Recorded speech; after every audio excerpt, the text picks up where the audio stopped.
Olá, eu sou a doutora Carla Regina Zanquetin e estou aqui direto do estúdio do Grupo Mais Expressão para um programa Mais Saúde. E hoje nós vamos conversar sobre um assunto que eu acho muito interessante e você vai ver comigo, vai concordar comigo ou não. De 2,5% a 5% da população mundial é a estimativa das pessoas que sofram desse problema. Hoje nós vamos conversar sobre fibromialgia, um nome difícil que muitas vezes as pessoas afirmam que tem a doença, mas às vezes o diagnóstico não é muito bem feito. Então hoje nós vamos conversar, nós vamos abordar esse assunto para que algumas coisas fiquem estabelecidas e se tiver qualquer dúvida, se você tem alguma coisa que você sinta e que sinta necessidade, procure seu médico. Hoje nosso assunto é fibromialgia. Fibromialgia caracterizamos como a dor generalizada pelo corpo por pelo menos 3 meses. Mas toda pessoa que sente dor no corpo por 3 meses é fibromialgia? Nós vamos conversar melhor sobre isso. Mas é um quadro de dor inespecífica, disseminada, que tem pelo menos duração de 3 meses. Como aparece a fibromialgia? Quais são as causas da fibromialgia? A fibromialgia, ela não tem uma causa específica. Se especula sobre fatores genéticos, mas não se isolou nenhum gene ligado à fibromialgia. O que nós notamos é que muitas vezes os pacientes desenvolvem do nada e outras vezes, não raros, pós-estresses muito grandes, estresses psicológicos, psiquiátricos, pós-estresses físicos, exposição de doenças com muito sofrimento, os pacientes podem desencadear quadros de fibromialgia, mas uma causa específica nós não temos. A fibromialgia, ela não vem tão somente acompanhada da dor no corpo. Ela pode vir acompanhada de falta de concentração, falta de fixação da memória. Os pacientes podem aparecer até como um quadro de demência. Não raro, as pessoas procuram como já achando que teriam Alzheimer, algo acompanhado de dor. As pessoas ficam com muita dificuldade no seu sono. Muito importante que eu gostaria de salientar aqui para você. A fibromialgia, ela não é uma doença autoimune, como, por exemplo, uma doença que eu gosto muito de citar é o lúpus, onde o corpo gera anticorpos contra os tecidos musculares, enfim, os tecidos corporais. Ela não é autoimune e ela não é inflamatória. É uma doença simplesmente, eu gosto de explicar como se nós tivéssemos um regulador de dor. Até um certo limiar é o normal, onde todas as pessoas sentem as suas dores. A pessoa que tem fibromialgia, ela tem esse limiar mais baixo. Por exemplo, deixa eu te contar, num exame médico em que eu aplico um pequeno toque no punho, com um pouquinho de pressão, uma pessoa com fibromialgia pode referir dor, ao passo que a pessoa que não tem, simplesmente vai referir um toque. A fibromialgia ela foi estudada longamente pelas sociedades de reumatologia. Se você jogar no Google ou qualquer ferramenta de pesquisa, como o corpo humano foi mapeado pela Sociedade Americana de Reumatologia através de pontos.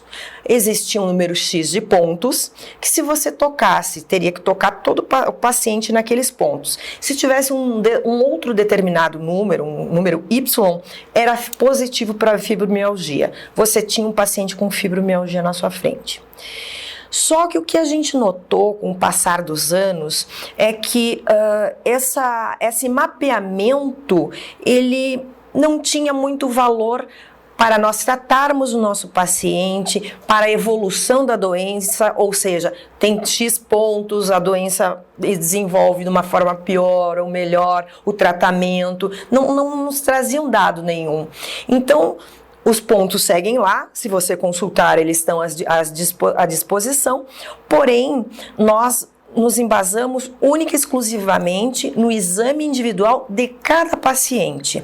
Se você, porventura, em algum momento, tiver com um quadro similar a esse, com uma dor em vários pontos, com dificuldade para dormir, que incomoda, pode estar procurando um profissional de saúde para estar sendo avaliado.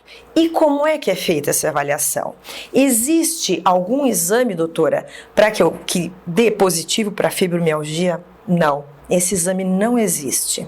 O que existe é uma investigação que nós fazemos com todos os pacientes que vêm com queixas de dor.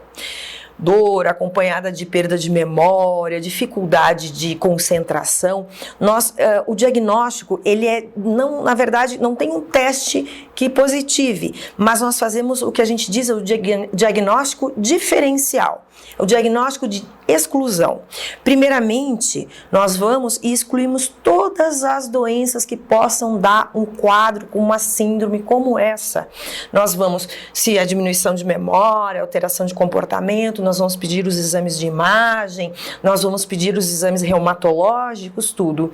Afastado toda e qualquer causa, aí nós encaminhamos o nosso diagnóstico rumo à fibromialgia.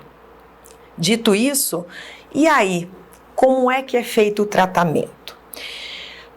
Basicamente, nós nos alicerçamos na parte de exercício físico e condicionamento físico do paciente. Não raro, esses pacientes são muito sedentários, não por vontade própria, mas até mesmo pela própria doença.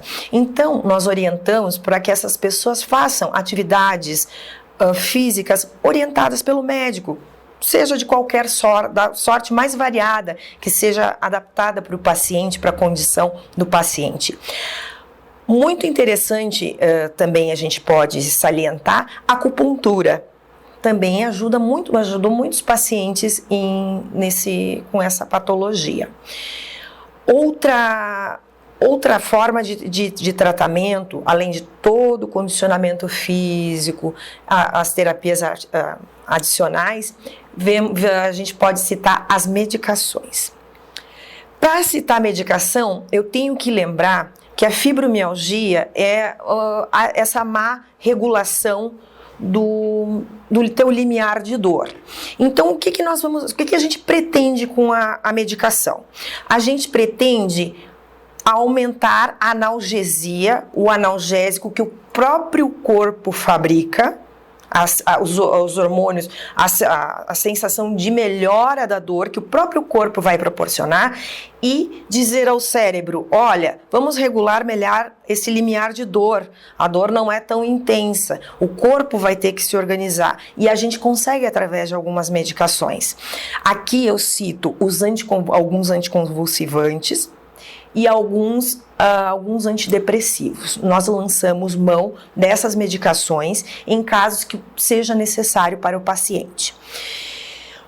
A maior complicação da fibromialgia, no meu ponto de vista, e eu gostaria de levar isso a você, são os quadros de distimia e depressão. Imagine se você com 24 horas por dia com dor em algum local. É uma situação que é muito desconcertante. E dor, minha gente, é algo muito, muito subjetivo. O que é dor para mim pode não ser dor para você. O que é dor para você, para mim pode ser um leve desconforto. Então, as pessoas com quadros como esse, muitas vezes são estigmatizadas e postas de lado. E a sua dor é subvalorizada. Então, o que a gente sugere? Fazer todo o tratamento, nós vamos seguir esse paciente. Se necessário for, nós vamos sim dar mãos à equipe da psicologia, psiquiatria, nós vamos acompanhar esse paciente. E não é uma luta fácil. tá? Porque é uma doença crônica, ela não tem cura, mas ela tem o controle. E o controle está na mão do paciente, que se dá de forma gradativa e com muita vontade de melhorar. As medicações, elas demoram um certo tempo para fazer efeito, os próprios exercícios demoram tempo para fazer efeito, mas há de se ter uma parceria muito grande com o paciente. E se você está em tratamento e tem alguma dúvida, converse com o seu médico, que é o seu melhor parceiro. Procure conversar também, a equipe médica também está à disposição para orientar as famílias, que não é uma doença que é criada da cabeça, e sim, não é uma imaginação, não é um devaneio da pessoa, e sim, é uma situação muito real. Tá certo? Muito obrigada pela audiência de vocês, e qualquer coisa, nós estamos à disposição para dúvidas e contamos sempre com a sua audiência. Um forte abraço!